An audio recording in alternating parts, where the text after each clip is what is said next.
Bismillahirrahmanirrahim. Assalamualaikum warahmatullahi wabarakatuh. To our lecturer, Dr. Karen Mizal bin Samsudin. I'm Fazila binti Abdullah Subor. My metric number is 160490. Today I will talk about chemical consequence modeling in a subject engineering fundamental and process safety. I want to introduce the selected of location that I choose for this consequence modeling. So I choose Gopeng, that was my hometown, and I live there for now. So Gopeng is a historic town situated in Mukim Teja within the Kampar district of Perak, Malaysia, located about 20 kilometers south of Ipoh, the state capital. Historically, Gopeng played a significant role as a key center in the Kinta Valley's tin mining industry, a heritage that is still evident today through its preserved colonial era buildings and traditional shops. So next I will continue with identification of potentially impacted population or structure that will impact from the tree of chemical that we choose in this assignment. First, the residential areas that include Lawang Kuda Baru, Desa Lawang Kuda and Kampung Guna Mesa Hilir. Number 2 is workplaces and commercial establishment, restaurant and food courts. Number 3 is educational institution, Idrisha Secondary School and College Metropolitan Perak. Number 4 is industrial and business facilities that include RCI, Lime, Sdn Bhd and Gopeng Light Industry Park. And then the number 5 is other notable location like public area and guest house. Okay, I will continue with the 3 chemical that has choose in this assignment. The first one is the chlorine. So the image outline of chlorine, a 3-tier hazard zone classification based on gas exposure levels and associated risk. The red zone above 20 ppm indicates an immediate threat to life where exposure may cause life-threatening effect within 60 minutes, ERPG3.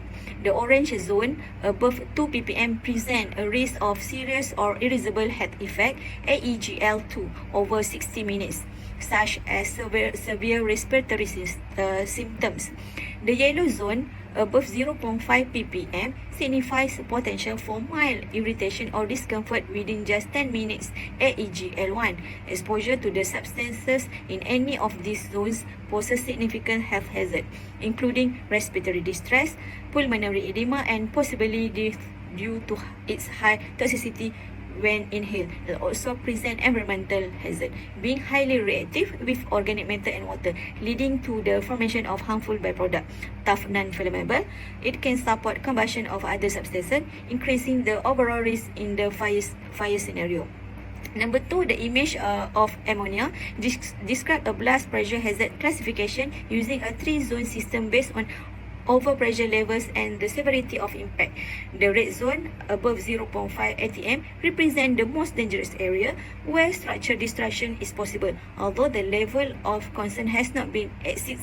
In this case, the orange zone above 0.24 atm indicates an area where serious injuries are likely to occur due to intense pressure waves. The yellow zone above 0.07 atm covers the widest area up to 64 meters, where glass shattering and minor damage may occur.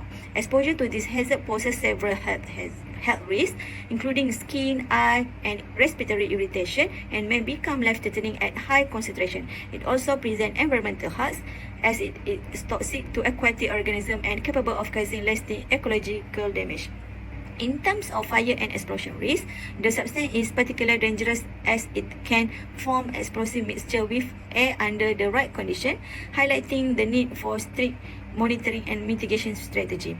And the last one is propane.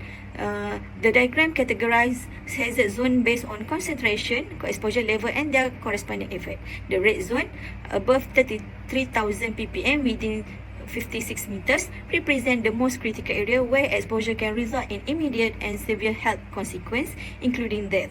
The orange zone above 70,000